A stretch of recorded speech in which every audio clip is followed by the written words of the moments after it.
Isang paalala, ang video na ito ay ayon lamang sa aking sariling pananaliksik. Hindi ko nais na pilitin ang sino man na maniwala sa videong inyong matutunghayan. Kung hindi kayo kumbinsido sa mga impormasyon at taliwas ang inyong paniniwala sa kaalamang aking ilalahad, maaari kayong gumawa ng sarili ninyong pagsisiyasat para sa inyong kakontentuhan. Ang videong ito ay gabay lamang sa mas malalim na kaalaman at pag-intindi at hindi gawa ng isang profesional. Naniniwala ako na malaya tayong magbigay ng opinyon at suhestyon bilang malayang mamamayan ng Pilipinas. Maraming salamat po.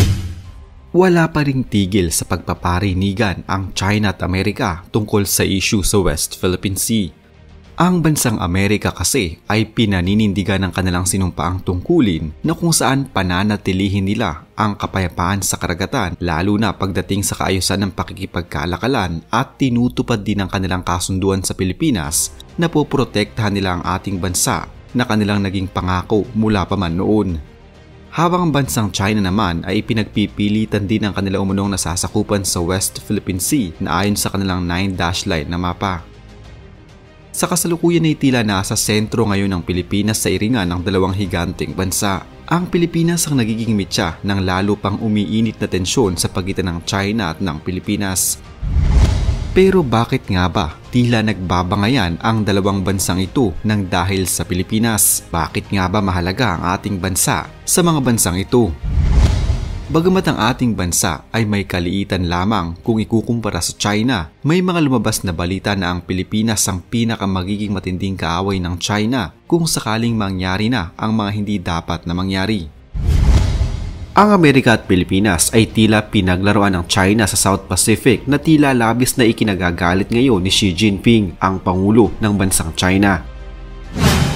Ang Pilipinas ay may tuturing na isa sa pinakamahalagang bansa sa Southeast Asia. Ito ay dahil na rin sa lokasyon nito.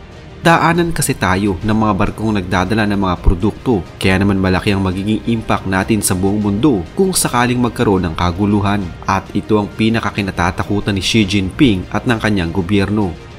Lalo na at ang malaking parte ng kanilang mga inilalabas na produkto ay idinaraan sa karagatan. At ang mas malala pa, ang 60% ng kanilang langis ay ini-import din ng China mula sa Middle East na dumaraan din sa karagatan. Ito din ang malaking dahilan kung bakit pinagsusumikapan ng China na mas palakasin pa ang kanilang hukbong pangdagat. Sa ngayon ay may mga nagsasabi na ang China ang may pinakamalaking puwersa pagdating sa hukbong pangdagat o Navy. Pero kung pakakasuriin, hindi pa din pala sila aabot sa lakas at puwersa ng US Navy. Sa mga missiles pa lamang para sa anti-ship, surface attack at air defense, nasa 50% hamak na mas marami nito ang Amerika kumpara sa China. Pinipilit ng China na pantayan o higitan ng Amerika, kaya naman naglabas sila ng kanilang pinakamodernong klase ng destroyer. Ang 055 destroyer na siyang pinakamoderno pala sa buong mundo. Kaya naman nagmamadali na din ang Amerika na tapatan at bumuo ng mas moderno pa sa kung anong meron ng China. Kasalukuyan ding pinapaganda ng China ang aircraft carrier nila. Ilang beses na nilang sinubukan ang kanilang pinakabagong Fujian 003 carrier habang isa pang carrier ang kanilang inihahanda. Mahalaga ang ginagampanan ng mga carrier na ito dahil hindi kayang tapatan ng China ang sinumang bansa lalo na ang Amerika kung mahihina ang kanilang mga carrier. Sa ngayon ay mas lalo ding pinalalakas at pinapanatili ng China ang kanilang puwersa sa South Pacific. Ang naging deal ng Amerika sa Pilipinas ay ang largest expansion of military access sa kasaysayan. Ang kasunduan ay nagbukas ng 4 na bagong airfield para sa mga US aircraft at pinayagan din ng ating gobyerno na manatili ang mga Amerikano at ang kanilang mga armas sa mga naturang bagong base. Sa kasalukuyan ay may access na ang Amerika sa 9 na baseng panghimpapawid sa Pilipinas na mas magpapalawak pa sa presensya ng Amerika sa South Pacific.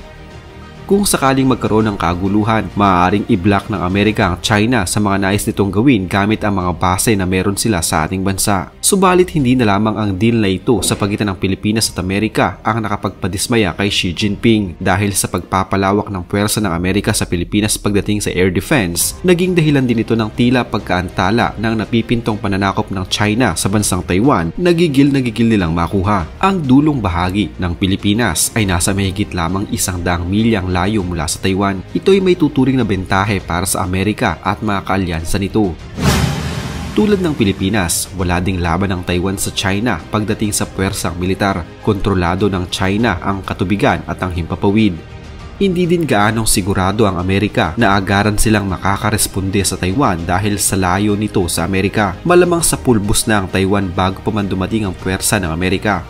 Hindi din makakaresponde agad ang kanilang mga kaalyadong bansa na kung saan may mga base ang Amerika tulad ng Guam, Japan at South Korea. Kaya naman malaking pagsubok ito para sa Amerika.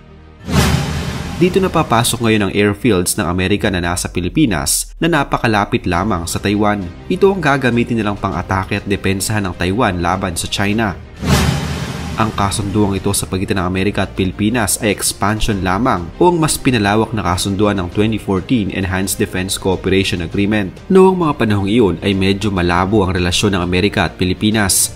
Matagal at napakalalim na ng ating relasyon sa Amerika, subalit nagkaroon ito ng tila lamat sa pagitan ni dating Pangulong Rodrigo Duterte at ex-US President Barack Obama. Ito ay dahil inalmahan noon ni Obama ang war on crime campaign ni Duterte, kung natatandaan niyo pa ang Oplan Tukhang.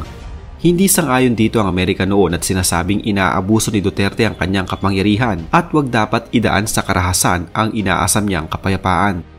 Dito na nagsimula ang mga maanghang na salitang binitawan ni Duterte laban kay Obama. Pero kinalaunay naging maayos din naman ang lahat, lalo na sa pag-upo ni Pangulong Bongbong Marcos Jr. Ang 4 na bagong base ng Amerika sa Pilipinas ay itinayo sa hilagang bahagi ng Luzon upang makatulong sa maayos na pagpigil ng Amerika sa China, partikular na pagdating sa air superiority. Ang mga bagong base na ito ng Amerika na nasa hilagang bahagi ng Luzon ay napakahalaga upang maging dominante ang Amerika pagdating sa himpapawid sa South China Sea. Noong Marso nitong taon lamang, ang mga F-22 ay idineploy sa Pilipinas sa kauna-unahang pagkakataon na nagkaroon pa ng joint exercises sa Philippine Air Force. Ang pangyayaring ito ay tila naging banta din para sa mga bansang nais angkinin ang ilan nating mga teritoryo sa West Philippine Sea tulad na lamang ng China. Dahil na din dito, tila nawawala ng strategic space ang China sa kanilang gagawing pananakop sa Taiwan. Magiging mas madali kasi para sa China ang atakihin. Bukod dito, ang mga US bases ng Amerika sa Japan at South Korea ay hindi pa aabot sa 600 milyang layo mula sa Beijing. Noong mga nakaraang dekada, ang South China Sea ay tila naging parang ilog ng China na maaari nilang pagbangkaan at gamitin ng walang pangamba at takot. Pero dahil sa pagkakaroon ng mga bagong base ng Amerika sa hilagang Luzon, ay tila nagkaroon na sila ngayon ng takot kahit paano na magpagala-gala dito. Kung napanood nyo na ang aking video tungkol sa Bashi Channel na may malaking gagampanan kung sakaling mangyari ang kinatatakutan ng lahat, masasabi na ang Bashi Channel ay napakahalaga para sa China na makontrol nila ito bago pa man nila sakupin ang buong Taiwan. Subalit nariyan pa din ang Pilipinas na siyang magiging base ng Amerika para sa pananakop na gagawin ng China sa Taiwan dahil ang Bashi Channel ay katabi lamang natin. Siguradong mahihirapan ng China na kontrolin o mapa sa ilalim nila ito dahil sa maaaring pinagsama-samang puwersa ng mga kaalyado ng Amerika gaya ng Pilipinas na katabi lamang nito. Ang Pilipinas at ang Bashi Channel ay mahalaga para sa Amerika at China upang makontrol ang maituturing na main door mula sa Pacific Ocean patungong South China Sea. Mahalaga itong makontrol ng China upang masiguro nila ang kanilang strategic space na tinatawag at maritime border security.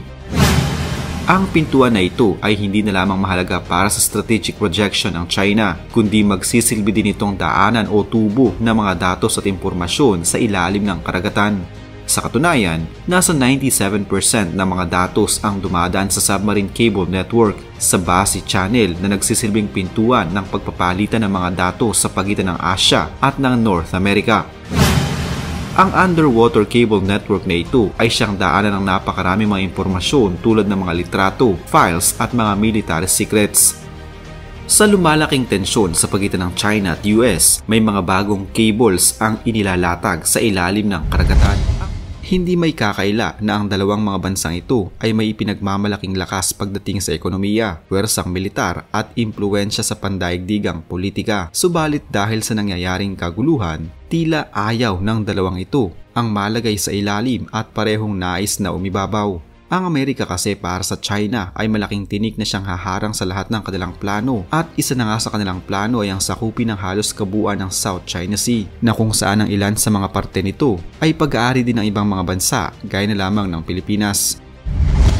Samantalang ang bansang Amerika na sa ngayon ay may malapit na ugnayan sa Pilipinas ay wag din natin kakalimutan na tinutulungan nila tayo hindi na lamang dahil sa kanilang tratado o kasunduan nila sa atin kundi may interest ito sa pagpapanatili ng balance of power sa rehiyon na maaaring kumiling sa China kapag hindi nila ito naagapan. Isa na namang kwento ng pagbabalik tanaw sa kasaysayan ang naitampok natin ngayon. Huwag kalimutang i-like ang video ito at mag-iwan ng komento sa ibaba ng mga nais nyo pang malamang kwentong kasaysayan sa Pilipinas. Mag-subscribe na din para lagi kayong updated sa mga pinakabagong video dito sa Kasaysayan Pinoy. Magandang araw po at mabuhay ang bansang Pilipinas!